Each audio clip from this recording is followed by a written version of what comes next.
नमस्कार दर्शकों, मैं आचार्य रत्ना राजीव मिश्रा हमारे YouTube चैनल हस्तरेखा ज्ञान में आपका हार्दिक स्वागत करती हूँ।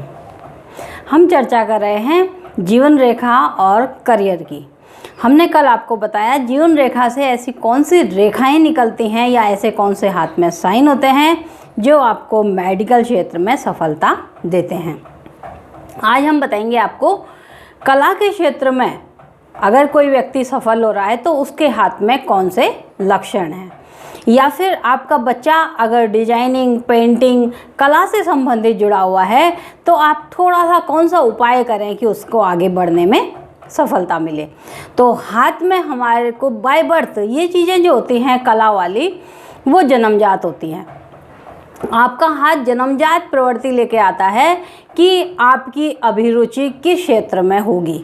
तो कला वालों के हाथ के लिए सबसे पहले अगर अब आप उनका हाथ देखेंगे तो ये अंगुलियां लंबी होती हैं, ये अंगुलियां नुकीली होती हैं। नुकीले वाले व्यक्ति जो होते हैं वो कला के क्षेत्र में सफल होते हैं।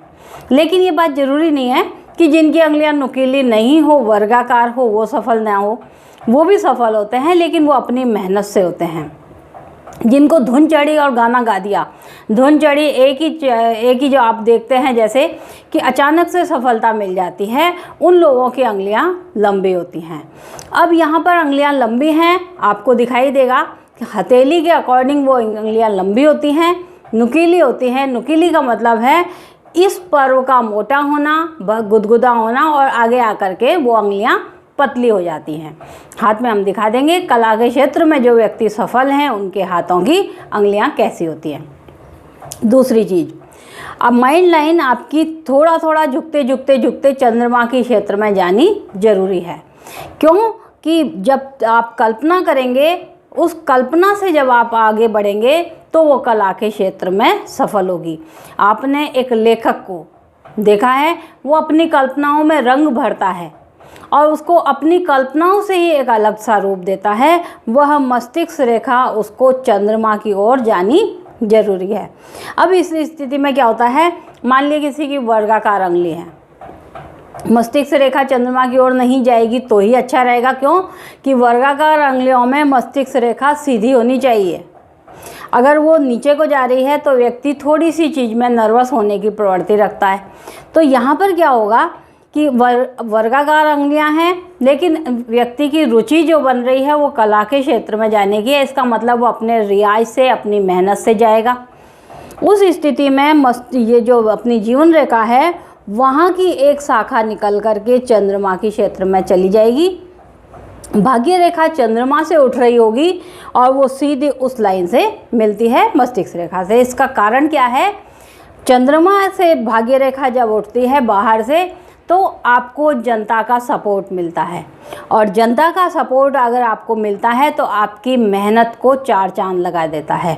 इसलिए इन लोगों की मस्तिष्क रेखा सीधी जरूर होगी, लेकिन भाग्य रेखा चंद्रमा से उठ करके मस्तिष्क रेखा में मिलेगी।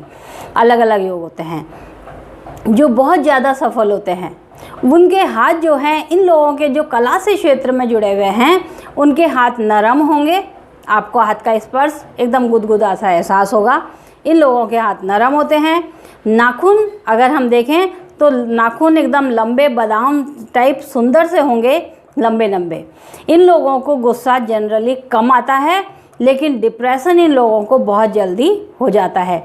कला में असफल हुए नहीं कि इनका माइंड लाइन, क्योंकि माइंड लाइन नीचे को जा रही है, अगर कुछ चीज़ अच्छी नहीं हुई, कोई ग्रह अच्छे नहीं हुए तो ये लोग जल्दी ही डिप्रेशन में आ जाते हैं, अकेलेपन का शिकार हो जाते हैं। कला से जुड़े हुए व्यक्तियों की कुछ कमियां भी हैं और बहुत अच्छी चीज़ें भी हैं। अब इन लोगों को सरकारी क्षेत्र में जो पदक मिलते हैं, जैसे पद्म भूषण मिलना, जो अपने कला के क्षेत्र में जो भी सम्मान मिलते हैं, उसके लिए हाथ में कौन सा लक्षण होता है, यह सारे लक्षण हैं। इस अंगुली पर चक्र होगा, यहाँ पर यानी सरकार से इनको चक्र मिलना यहाँ पर जरूरी होगा। सूर्य रेखा पर स्टार बना होगा, स्टार का मतलब सितारा, क्योंकि वो आकस्मिक रूप से इनको तरक्की और सम्मान देता है। यह स्टार जब होगा और सूर्य रेखा जब एंटर करेगी भाग्य रेखा के पास से, उस समय इनको आकस्मिक रूप से सरकार द्वारा सम्मान दिया जाएगा। ये हमने आज बताए कला के क्षेत्र में। अगर आपका बच्चा जा रहा है उसे रोकिए नहीं। अगर उसकी अभिरुचि ड्राइंग पेंटिंग में है उसे आगे बढ़ाएं। गायन वादन नृत्य में है, संगीत में है, उसे आगे बढ़ा करके सपोर्ट करें। दूसरी चीज़, अगर कहीं से वो रुक रहा है, कई बार मैंने देखा है कि यहाँ वाली भाग्य रेखा जो मस्तिष्क रेखा की है वह खराब हो रही होती है 30-31 तक। अंगुलियाँ सारी सपोर्ट करती हैं, बचपन में वो बहुत अच्छा प्रोग्राम करता है, सम्मान भी पाता है, लेकिन यहाँ पर अगर कुछ चीज़ें ख़राब हैं तो वो चीज़ उसको रुकावट दे देती है। फिर बच्चा डिप्रेशन हो करके पीछे आ जाता है। वो सोचता है शायद ये चीज़ मेरे लिए बनी नहीं है। क्यों कि इधर वाली स्थिति, इसका कारण क्या होता है, यह माँ की स्थिति है। उसको माँ की तरफ से कोई चिंता सताने लगती है। हम इन रेखाओं का उपाय कर सकते हैं। अगर यहाँ कोई बाधा आ रही है, 100% इनका उपाय करके उस समस्या को हल करके बच्चे को आगे भेजा जा सकता है। होता क्या है, अगर यहाँ से समस्या आ रही है, बच्चे को माँ की चिंता है, हम बोलते हैं कि क्योंकि जीवन रेखा चंद्रमा क्षेत्र में जा रही है, इसे इसके जन्म स्थान एवं माता से थोड़ा सा दूर कर दिया जाए। उस दूरी में नानी के घर जा सकता है, मामा के घर जा सकता है, वहाँ अपना वो करियर बनाए तो 100% इनको सफलता मिल सकती है। मोती इन लोगों के लिए बहुत बेस्ट रहता है। अगर ये मोती पहन लें, चंद्रमा को अर्घ देना तो इनके लिए 100% काम करेगा। चंद्रमा को इनको अर्घ देना चाहिए। जितना अच्छा ये कंटिन्यू अगर चंद्रमा को जल चढ़ाएंगे, उतने ही इनके जीवन में खुशियाँ भी आएंगी और इनका चेहरा प्रफुल्लित जिसको बोलते हैं वह बना रहेगा। तो आज के लिए इतना ही कि कला के क्षेत्र में बच्चे को अगर कोई कमी आ रही है तो आप उपाय क्या करें और कौन से लक्षण है जो उसे सफल बना सकते हैं। प्रोग्राम अच्छा लगा, पसंद आया तो आप इसे शेयर करना, लाइक और सब्सक्राइब करना नहीं भूलें। कल अगले किसी योग के साथ फिर उपस्थित होंगे। तब तक के लिए नमस्कार।